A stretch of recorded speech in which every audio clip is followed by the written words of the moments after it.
Hey, it's Iris Smith here, helping you to find a new job you love and build a career that works for you. So if you're not feeling the love for your current job or career anymore and you are dying to do something else, then you've come to the right place.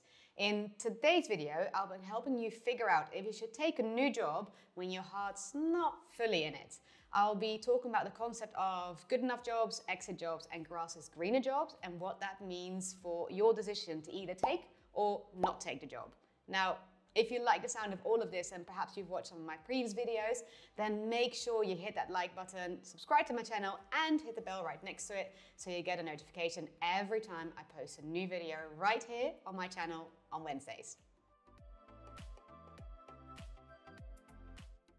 So over the years, I've helped hundreds of corporate professionals successfully change careers. And let me tell you, most of them got to this point where they were considering taking a job that they just weren't really sure about. Now, some of them ended up taking a job whilst others didn't. Because ultimately, there's no one right answer to that question, should I take the job if my heart's not in it? Sometimes the answer is yes, and sometimes the answer is no.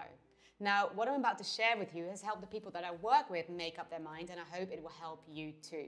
Because ultimately what I want is for you to feel more confident in the decision that you end up making. So in one of my recent videos, I spoke about the concept of dream jobs, good enough jobs, and exit jobs. Now, if you haven't watched that video yet, it's this one right here, then go watch it after you finish watching this one. Make note of this concept of dream jobs, good enough jobs, and exit jobs, because they are important. Now, explain what they are in a second, but for now, I'm guessing that the job that you are considering isn't your dream job. Otherwise, you wouldn't exactly be watching this video. So maybe the job that you are considering is, in fact, a good enough job. A good enough job is a job that's not exactly your dream job, but it's a step in the right direction, or it's a job that gives you something that's of value to you, like the time, money, or headspace to figure out your next steps. And what I want you to know is this: your job doesn't need to be your be-all and end-all. It's okay to take a job if your heart's not 100% in it, especially if that new job fills a certain need. So let's say, for example, that you're currently working in an environment that is super toxic and you just desperately want out. Now you know that this new job that you're considering is a good work environment because you have friends or peers who are working there. So you have first-hand insight into what it's like to work there. And you know, if you take that job, that you'll just get some breathing space. Or maybe you currently have zero life outside of work, you're working round the clock, and you know that the new job that you're considering is actually going to give you the opportunity to have a life outside of work. Then, by all means, take the job and don't feel guilty about it if you're not fully invested in it. We've somehow come to believe that we need to be 100% committed or 100% into every single job that we take, and that's simply not true. You're allowed to take a job and then do what you need to do to deliver on your responsibilities, but not be shouting from the rooftops what an amazing job it is. And look, I'm not talking about taking a job that you think you're going to hate. All I'm saying is that it's okay if your job is a means to an end. So if you think your job is a good enough job, go for it. So when should you then not take the job? This is where exit jobs or grass is greener jobs come into play. Seriously reconsider taking a job if it's a so-called exit job. So an exit job, that might feel like a lifeline because it allows you to move on from the job that you're currently in. But it often only turns out to be a short-term solution and will leave you 6 months or a year down the line in the same position that you're in right now, wanting to leave a job that's just not right for you. Now, an exit job often presents itself through a headhunter or a recruiter, and you might feel flattered that they've approached you for this new role. But remember, the headhunter or recruiter has selected you on the basis of your current CV, the job that you're doing right now, not the job that you'd like to move into or direction that you'd like to move into.